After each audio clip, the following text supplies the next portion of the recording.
This is Aryan, weight 95 kg, and this is PC Power keyboard. কি মনে হয় PC Power keyboard কি পারবে আরিয়ানের ওয়েট সহ্য করতে?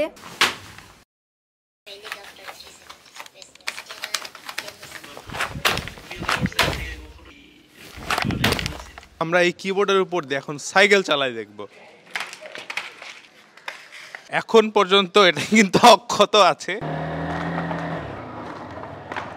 এই কিবোর্ডটা কিন্তু আমাদের বাইকের প্রেসারও সহ্য করতে পেরেছে। ঢুকালাম, লাইট স্টিল জ্বলতেছে ম্যান। সো আমি কিন্তু প্রপারলি এডিট করতে পারতেছি, কন্ট্রোল জেডও ঠিকমতো কাজ করতেছে, সবকিছুই ঠিকমতো কাজ করতেছে। 1 2 3 4 5 6। এই কিবোর্ডটা টেস্ট করার পর আমরা দেখলাম বেশিরভাগ কি কাজ করতেছে, ধরা বাঁধা 5টা 6টা কি কাজ করতেছে না, আর মাঝে মাঝে ছেড়ে দিতেছে। সো 1100 টাকার একটা কিবোর্ড এরকম একটা আউটপুট দিতেছে, আমি অবাক হইতেছি আসলেই। আপনার ইচ্ছা করলে নিতে পারেন যদি আপনার টাকা বেশি থাকে।